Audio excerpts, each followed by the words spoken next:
It's time for this week's episode of Brandon Sports Talk, featuring in-depth interviews from those who are trending in the world of athletics. And now, here's the host of Brandon Sports Talk, Brandon Pate. Welcome back to Brandon Sports Talk. In today's episode, I have the privilege to interview Rob Shipman, who played for Georgia and for UMO baseball. How are you doing today? I'm good. Just got done doing some summer camp work, so another long day, but it was a good one. That sounds good. Can you talk about how you knew that you wanted to play baseball in college? Yeah, my dad actually played professional baseball. He was a 10th round draft pick out of high school, so I took a liking to baseball because of him. He actually coached me all the way from T-ball to high school.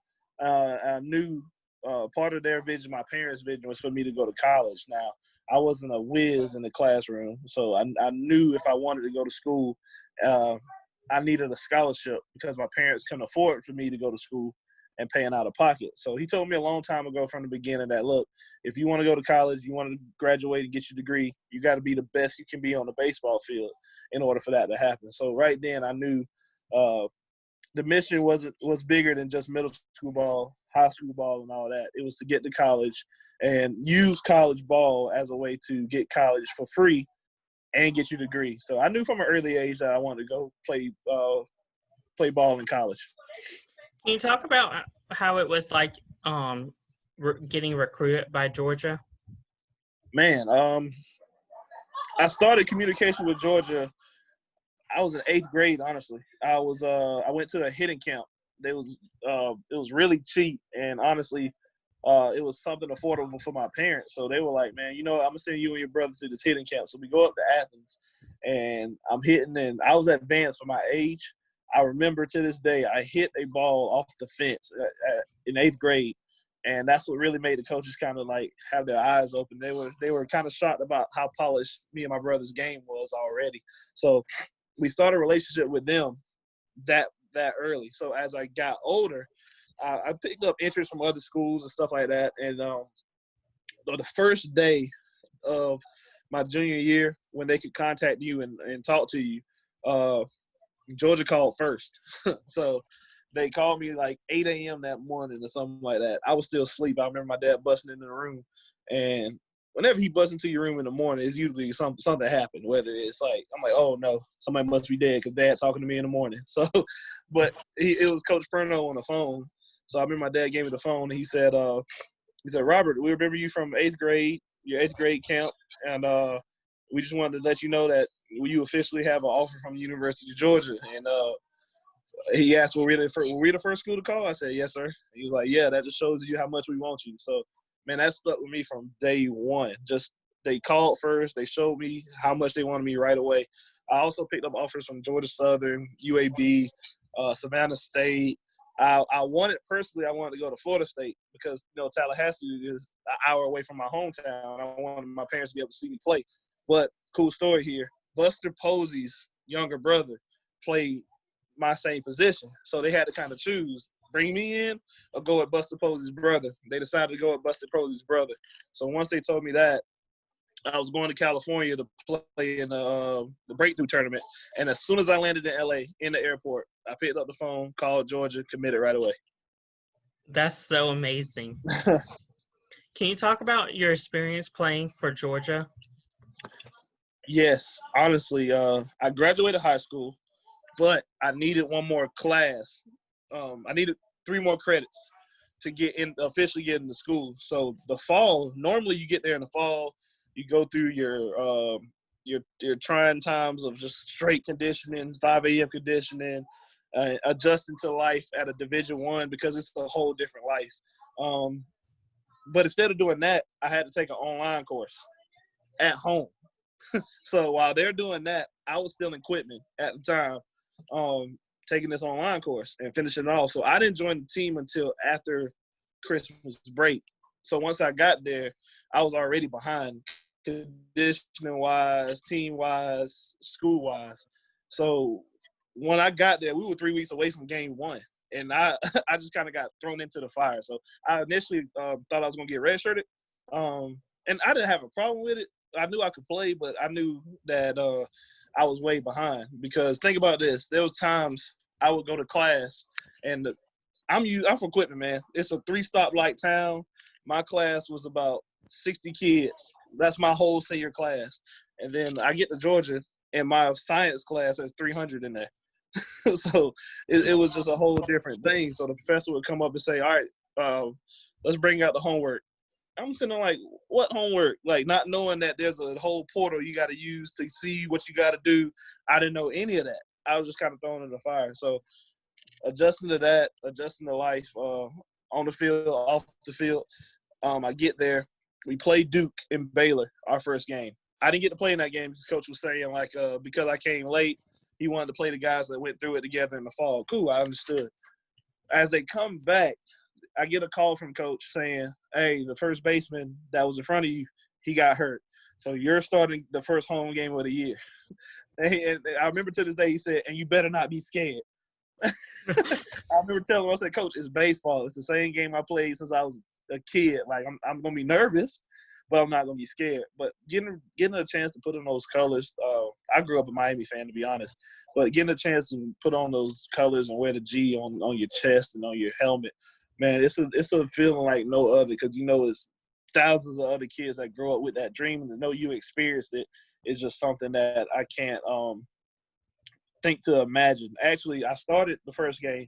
I remember I went 1 for 2, and I took over the position the rest of the year. I started 46 games as a freshman, and I remember I played in 49 games, but I started 46 games as a freshman. I just remember it being a grind. High school kids, we're used to playing 20-some games and being done.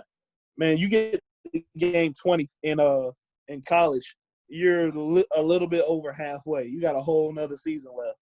I remember the aches and pains and trying to say the right things in interviews. And I tell anybody, if you're going to play Division I baseball, know that every day is a full day. 5 a.m. conditioning. You done around 7. Get a shower, get breakfast. 8 o'clock class. You got class until 12. 12, catch some lunch. As soon as you get lunch, head to the field. Whatever's going on that day as far as meeting-wise, we had to sign balls, sign autographs, things of that nature. Now you got work with the first baseman or whatever position group. That's over. Go to the cage, hit. That's over. Come together as a team. Work on bunt defense or whatever like that. That's over. Inter squad. All right. And once inter squad's done, practice over. But guess what? I have to eat dinner real quick, and then I have to run the study hall. I got 2 study hall sessions and a mentor session. My day's over around 10 o'clock. Now I got to find time to be social with my teammates or my friends on campus, knowing that I got to do it all over again at 5 a.m. the next day. How is it like signing autographs for the fans? What was that experience like? That was one of my favorite experiences because just interacting with the people. For some reason, they I don't know, that I seem like to be a fan favorite. I don't know whether it's my genuine personality. I have no idea, but kids always have taken a liking to me. Hence why I'm the unit director at my Boys and Girls Club now. So, but that was an awesome experience. Just sign autographs for them. I use it as a chance. I want to use my platform because I do believe in Christ and in Jesus Christ, and I use it as a chance to promote him in that category. So whenever I was signed, I would put my favorite scripture on there, and I remember vividly, I put Acts 2:38 down, and I heard a kid ask another kid, "Oh, what's that?" And the kid said, "That's Acts 2:38. It's in the Bible. Maybe you should go read it." And I was like, "Man, this is awesome. That's the goal at the end of the day." And I just remember that one vividly, but being able to make a kid's day, always, man, always. That was such an amazing feeling, and it's something I'll always remember. What was the process like transitioning from a D1 to a D school going to UMO? Well, I'll break it down to you. I left Georgia at the end of the year, just grade-wise, like I said, with all that stuff against me, man, I just was struggling. On the field, I played pretty good for a freshman on the field. Don't get me wrong. I got my scholarship back. I could have stayed and did all that. But I felt like I needed a change of pace because I was just so overwhelmed by everything. So, actually, I went JUCO first. I went to a junior college called Chattahoochee Valley. it's a CVCC. That's in Phoenix City, Alabama, small town in Alabama, right next to Columbus, Georgia. And they're actually one of the best top 3 JUCOs in the country still to this day. So went there, had a great time, man. I was a first team all conference player, all American, all of that stuff. Hit 16 home runs there. But once again, man, I kind of got in my own way because I felt like, well, Rob, you killing it on the field, man. You're top 10 in the country in RBI, slugging percentage, home runs. Your batting average is crazy. You don't need to go to class no more because you're getting drafted. So I got into my own head, man. And what happened was season ends, great season. I don't get drafted, and I don't have grades. So now I'm sitting there with an offer from Nebraska, an offer from Auburn, an offer from Tennessee Tech, Coastal Carolina, and an offer to go back to Georgia. And I can't go to any of them because I don't have the grades. So that position right there was such a humbling spot. Knowing, man, like,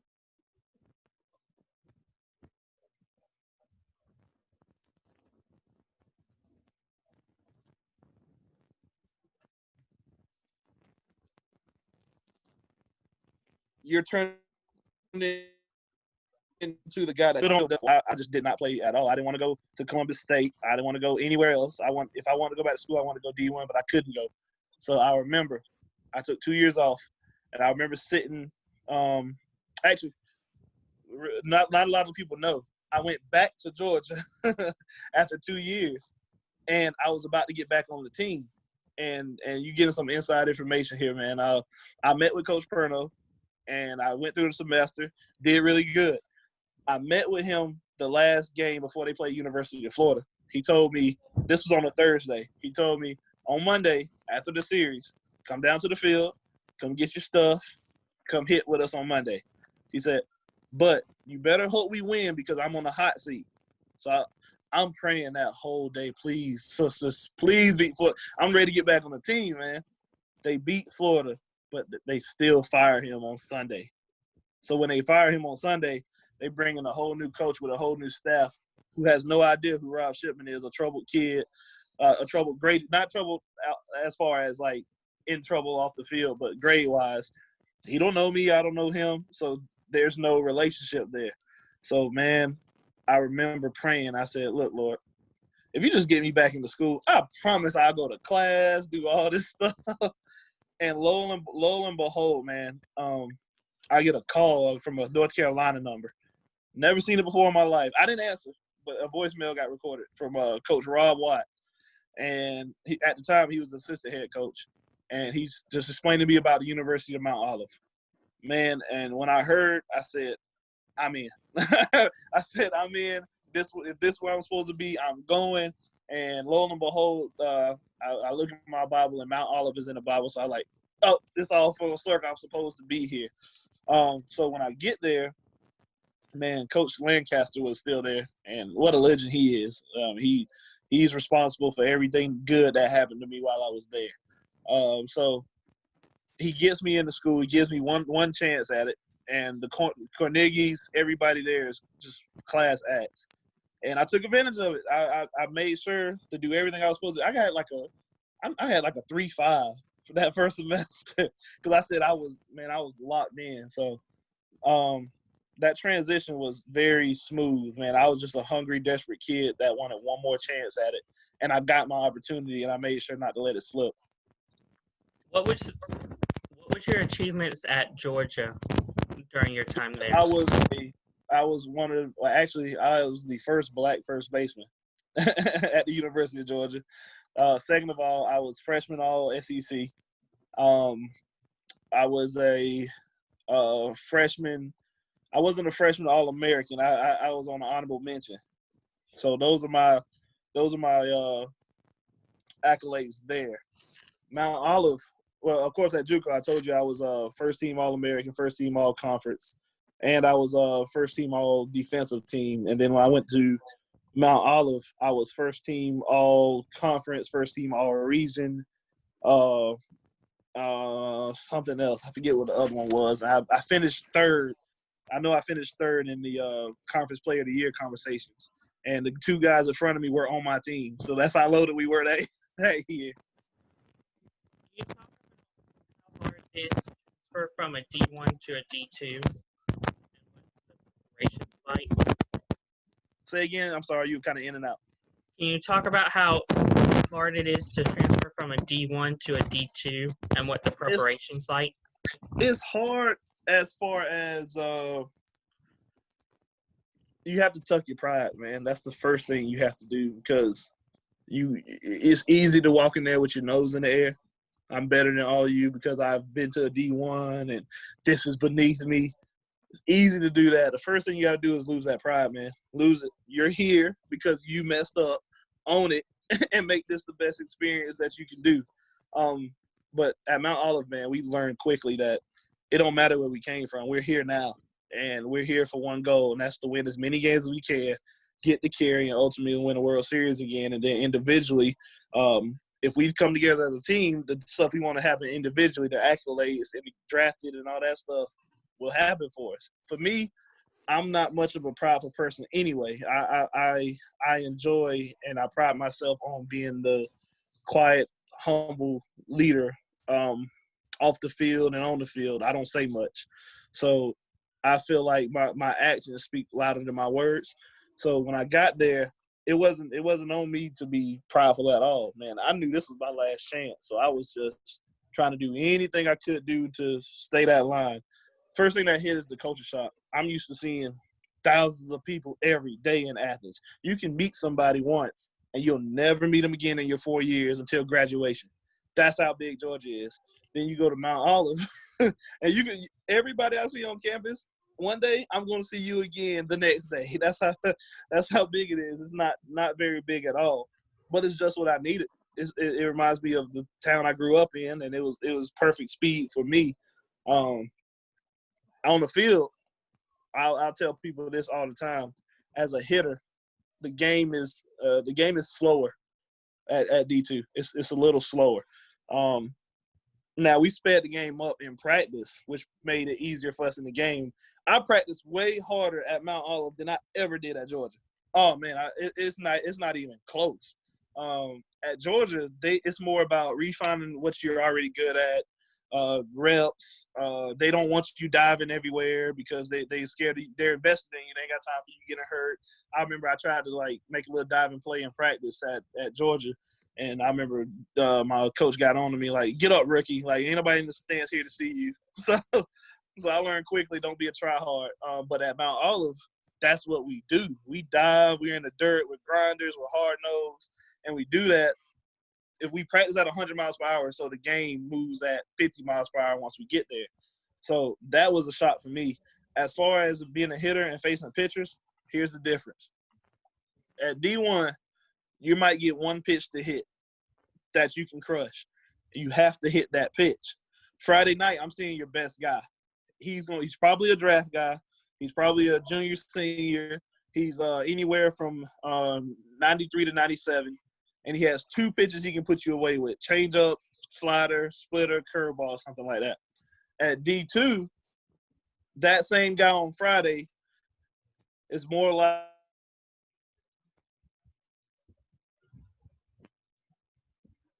likely he's probably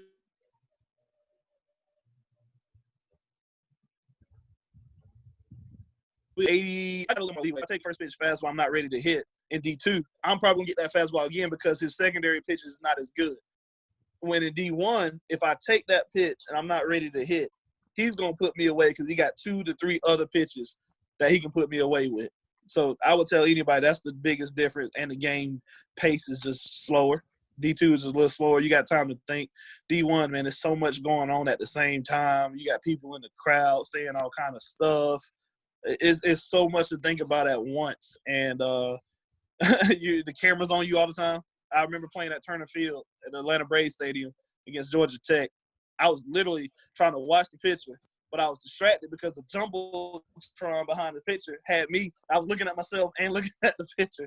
So it's just a lot to distract you with. The game is faster at D1, and the pitchers have more in their repertoire to put you away with. Did you have any World Series championships in your run at UMO or at Georgia? Man, not at Georgia. We had a bad year that year. It all just on paper it looked like it was supposed to be a championship year, but it just didn't work out. We had to depend on a lot of freshmen who weren't ready at the time, who ended up being good ball players, but just weren't ready at the time. We had unforeseen circumstances happen, man. We had a guy who just forgot how to play catch. We call it the yips in baseball. The yips mean like I can't make a throw from me to you if you were standing 3 feet in front of me. I couldn't make a throw to you. It's like it's a mental block that happens to some baseball players, and they can't throw. So one of our best closers, who was looking like a first round draft pick, he had the yips. So that messed things up. We had a couple bad injuries that threw everything off. The freshmen were going through we were all going through our growing pains at the same time. So it all culminated for a bad season. And one thing Coach would say that's always stuck with me is like, the SEC is not the try hard league. You can try hard all you want, but they're gonna beat you down when they give you a chance. And that's exactly what they did. Now at Mount Olive, we won 40 games my first year there. So that was a night and day difference, man. I was on a high. I was like, man, this feels awesome. And we went on a winning streak. I remember to this day, we played Erskine. We had a terrible practice the day before. We had an awful practice. I remember getting like reamed by the coaches. We came back the next day, lost 2-1 in a barn burner. I ended up getting a concussion that night. So I missed the next 9 games. And I remember Coach Watt took us in the cage and just had a heart-to-heart with us. And he just letting us know that he's with us. He's in the foxhole with us. And, man, we won 9 straight after that loss. And I missed those 9 games. I came back game 10. And we went on to win 26 games in a row, like on a tremendous run. We went to conference tournament, rolled through conference tournament with no losses. I think we won 5 in a row there. And, man, something's up with Conference Carolina. Once you finish conference tournament, you have like a 2-week gap before regional start. And it's the worst gap ever, man. It's just nobody's on campus. It's just you and 2 days at practice. And it's so it was a miserable time. And you're supposed to be happy at the time because we were a 2 seed going in, I think. And, man, we got to regionals and we just were in a funk. We got beat twice, first 2 games, and we went home. The next year, which would be my senior year at Mount Olive, we had an up-and-down year. We went on a 12-game win streak. Then we went on a 3-game losing streak. Then we went on an 8-game win streak. And then another 3-game losing streak. It was up and down, and we were more talented than almost everybody we played. The bad part is we knew we were more talented than everybody, so we play up to our standard when it was necessary. So I remember playing against teams that we should 10-run. It'll be a 4-2 game, 4-3 game in the 5th, and I'm sitting around like, what are we doing? But then again, we'll go play Erskine, who was number 1 in the country, right, and sweep them easily because all it took was that little bit of disrespect. Like, this team is gonna beat us? Like, really? This is the team? Okay, and we'll go out there and show you. But then if we play the team that we're supposed to beat, we're sleepwalking and all that other stuff. We had some off-the-field issues, too, that came into play. But then again, we won 38 games. We went to conference tournament. Man, we got bounced in 2 at conference tournament. So we all think we're going home, right? Like, man, it's over. We're going home early. Guys had already packed their bags. So we had 2 more games left that we had makeup for. We played Francis Marion and we played Catawba. And I remember to this day, they were like, look, if y'all want any shot at regionals, you need to beat these teams. So we went out there. We were loose and relaxed because we thought we were going home anyway. Beat both of them. Beat Francis Marion, beat Catawba. And we're watching – I still got the video on my phone. We're watching the selection show. Man, they put us as a 2 seed, and everybody just goes crazy. And I'll tell you, that was the best 2 days of practice because what happened was – remember I told you earlier – that normally we have a 2-week gap because we lost the conference tournament early and we had those other 2 games we had to play. Man, once we found out we were in regionals. Regionals started 3 days from when we found out. So that gap now from a 2-week gap, 14 days turns to 3. Oh man, and we went in there rolling. We beat Wingate the first game.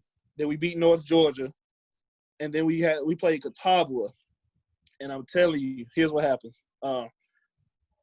We playing Catawba. We're winning. I remember one of my guys, Kilgore from Tennessee. He hit a big double that put us ahead, and we up 1, and we get ready to put our closer in. And I just remember in my head, I'm like, we are 3 outs away, because if we win this game, we go on to the championship round, and the guy who our ace that year, Gunnar Kynes, you're not beating him. He was unbeatable that year. Like, it was crazy. I was like, first of all, you got to beat Gunnar. You're not beating us twice in one day. So in my head, I'm already playing out. I'm like, oh my God, we this is really about to happen. We might go to the World Series. So last inning starts. I think we got an out. A dude is late on the pitch. Luckily hits a ground ball on third base line, hits a double. I'm like, all right, no big deal. We're good. I think he walks the next guy, and Will Albertson. I remember that's the name that's gonna stick with me to this day. He was, I don't want to say he was National Player of the Year that year. He hit like 30 home runs or something like that. He comes up to the plate. I think we get a strike or 2 on him, and he hits a walk-off home run. So he hits the walk-off home run. We lose. We have to play again that night. I remember Coach Lancaster was like, look, do y'all want to come and take infield and hit batting practice, or do y'all want to show and go? We were like, man, let's just show and go. We was all hurt and depressed. So we playing North Georgia again that night. And I remember vividly, I hit 2 home runs that night. And we were ahead going into, I want to say we were ahead going into the last inning again. But we ran out of pitching. So we put in one of our guys he's really good. He works hard and all that stuff. But the guy came up to the plate, and I was looking at him because he had been making good swings on the ball all day. He just missing, just hit it in front of the fence. I looked at him, and then I looked at the fence, and then I looked at him again. I was like, man, I don't feel good about this. One pitch later, he hits a walk-off home run that sends us home. So 2 walk-off home runs in one day sends us home. And it's if I think about it too much, I feel my heart ripping again. So I try not to go there.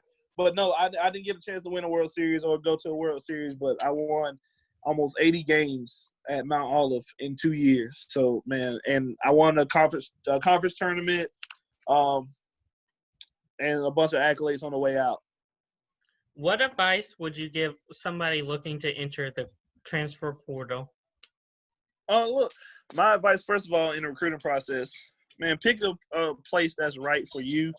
Don't be one of those guys that like, I have to go D1 or bust. That's not the case. I had more fun at my JUCO and my D2 than I had at Georgia.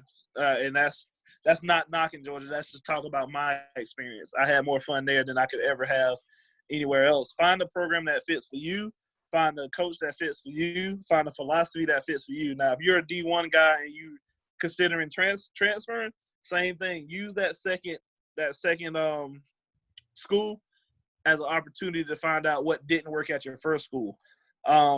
Fundamentally, I didn't get what I needed at Georgia. I didn't, and I didn't do my part in the classroom. So I needed to find a place that fit me fundamentally on the field and had a plan in the classroom, because I know me as a person. I need to be in class. I don't need no online classes. I need to show up in class. If you give me an online class, 9 times out of 10, I'm not going to do it, so I need to be there.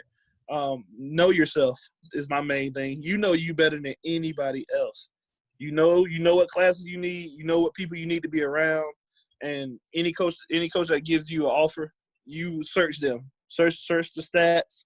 Search them. Search their philosophy. And whatever falls in line with you, that's where you go. Don't go off a name. Don't go off of well, this guy can get me here. Man, go where you fit, and then everything else will fall in place. You just got to put the work in. That's great advice. Where can my listeners find you at on social media, Rob? Oh, man, you put me on the spot. I am active on Twitter. My Twitter is Trojan Dog at Trojan Dog 23. My Instagram, I believe, is Rob's Mob. That's Rob ROBZMOB Mob _09. I'm also on Snapchat, but I can't remember that one right now. I think it's the same thing as my Instagram.